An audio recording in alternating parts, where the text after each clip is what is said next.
Imagine standing in the center of the world, bathed in gold, with millions of people screaming your name.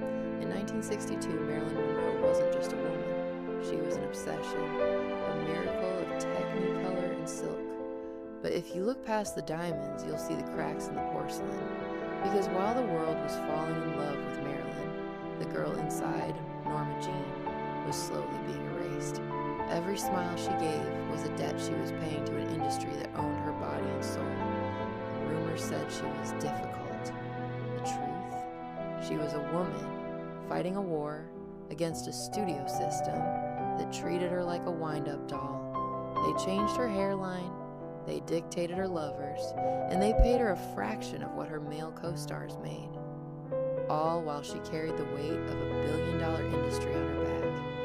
She spent her life performing for a world that loved the icon, but couldn't care less about the human being screaming for help behind it. This is the story of how Hollywood created a legend and destroyed a girl to do it. Before the gold, there was the gray. This is when fame had a price. Before the world knew her as Marilyn, she was just a number, a ward of the state, a little girl named Norma Jean who lived her life in a suitcase, moving between 11 different foster homes and a cold gray orphanage. Her mother was locked away in a mental ward.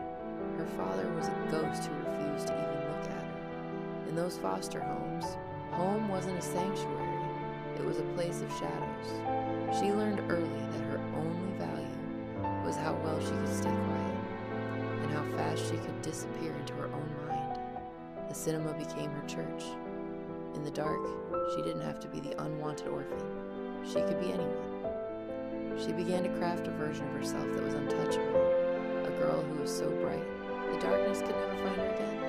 But you can't build a goddess on a foundation of broken glass without something eventually shattering. She wasn't chasing fame, she was chasing a family.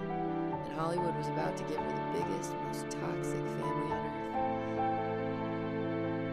1944, a munitions factory in Van Nuys. An 18-year-old girl named Norma Jean is doing her part for the war effort, her face smudged with grease and her wedding ring hidden under a work glove. Then a photographer sent by the military walks in. He's looking for morale-boosting images of women at work.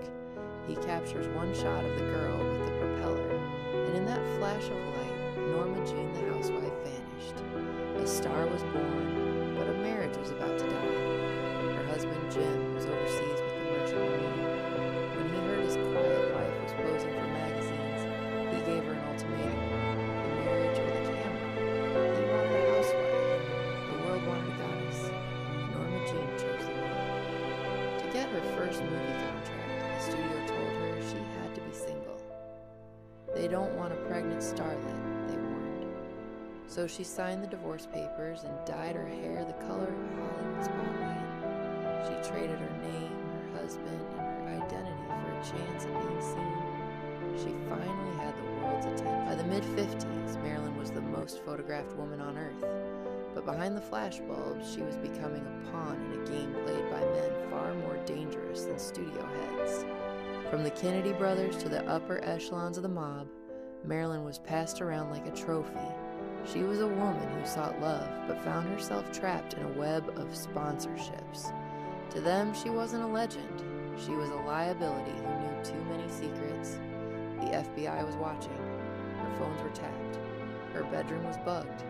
The woman who couldn't sleep without pills was now living in a state of constant paranoia, terrified that the very men she turned to for protection were the ones orchestrating her downfall.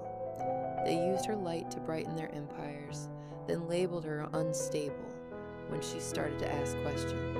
August 4th, 1962, a hot, silent night in Brentwood. While the world slept, dreaming of the blonde goddess on their cinema screens, the real Marilyn was spiraling into a darkness no spotlight could reach.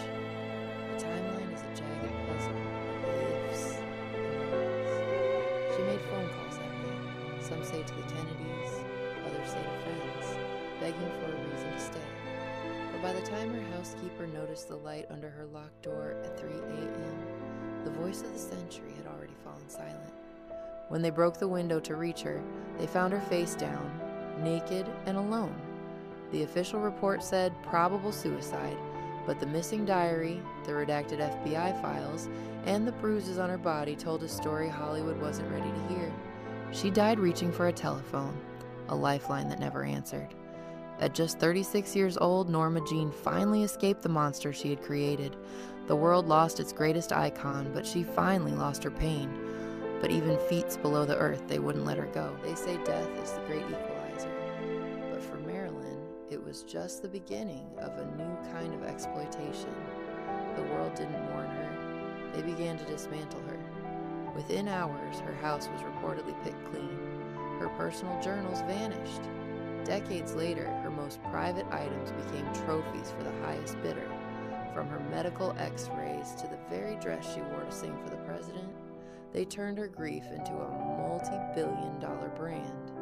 Even her resting place was invaded.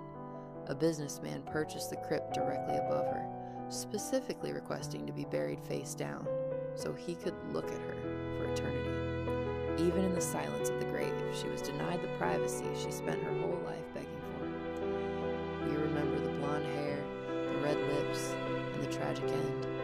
But we forget the girl who just wanted to be loved for who she was, not what she could sell. Sleep well, Norma Jean. The world never deserved you. Fame always has a price. Whose story should we tell next? Subscribe for more dark history.